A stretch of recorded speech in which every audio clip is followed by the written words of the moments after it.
मित्रों, मेरे चैनल ढाई अक्षर में आप सभी का हार्दिक स्वागत है। मित्रों, आज की वीडियो में नए अध्याय की शुरुआत हम करने जा रहे हैं। इस नए अध्याय का नाम है पीयू पिछाड़न कौ अंग। मित्रों, सदगुरु कबीर साहब की कबीर ग्रंथावली का ये 33वां अध्याय है। ये अध्याय का नाम है पीयू पिछाड़न कौ अंग। मित्रों, इस अध्याय को शुरू करने के पहले हमें इस अध्याय के बारे में, इस अंग के बारे में समझ लेना अति आवश्यक है। इस अध्याय के अंग को ईश्वर के वास्तविक रूप को कैसे पहचाना जाए, उस पर यह अध्याय पीयू पिछाड़न कौ अंग पूरी तरह से प्रकाश डालता है। कभी भी ईश्वर संकुचित सीमाओं में बंध कर नहीं रहने वाला है, यह बल्कि पूरे ब्रह्मांड में व्याप्त है। लेकिन जीव वास्तविक ईश्वर की पहचान नहीं कर पाता। वह इसी कारण अन्य देवी देवताओं की ओर आकर्षित होकर उस वस्तुओं की तरह आराधना में, भक्ति में तल्लीन हो जाता है। ईश्वर परमात्मा का कोई आधार नहीं है। यह पुष्प की तरह, एक गंध की तरह अनुभूति किया जा सकता है। मित्रों, यह तो पीयू पिछाड़न कौ अंग का अर्थ हुआ। अब आगे हम इसकी कुछ साखी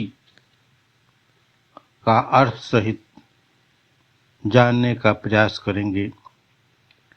संपटिमाहि समाइया सो साहिब नहीं होई, सकल माण में रम रहा साहिब कहिए सोई। मित्रों, डिबिया, एक डिबिया में शालिग्राम की छोटी सी मूर्ति को रख दिया जाता है और वह उसमें समाहित हो जाता है। क्या यही स्वामी है? वह स्वामी हो नहीं सकता। जो कि एक डिबिया में पूरी सृष्टि को रम रहा हो, वह एक डिबिया में कैसे समाहित रह सकता है? उसी को स्वामी कहना चाहिए, जो समस्त सृष्टि में रम रहा हो, समस्त सृष्टि में व्याप्त हो। वही असली रूप में वही परमात्मा है, वही प्रभु है। मित्रों, इस वीडियो की दूसरी साखी जो इस प्रकार है। रहे निराला माड़ थे, सकल माड़ता नाही, कबीर सैवे तासकूं दूजा कोई नाही। मित्रों, सदगुरु कबीर साहब कहते हैं कि समस्त सृष्टि उसमें व्याप्त है, किंतु वह सृष्टि से अलग है। कबीर उसी की सेवा करता है जो इस सृष्टि से पृथक है, अलग है। इसका कोई दूसरा, मेरी नज़र में कोई भी दूसरा कार्य महत्वपूर्ण नहीं है। ईश्वर अद्वैत तत्व है। मित्रों, इस वीडियो की तीसरी साखी जो इस प्रकार है। भोले भूली खरम के बहुत किया विधार, सदगुरु गुरु बताइया पूरी बला भरतार।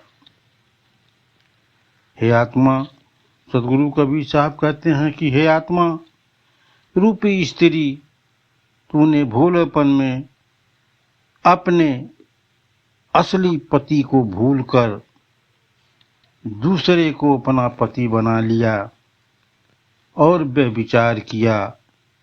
सदगुरु से पूर्व जन्म पूर्व के वास्तविक पति को ईश्वर बता दिया। मित्रों, इस अध्याय की आखिरी साखी ये है।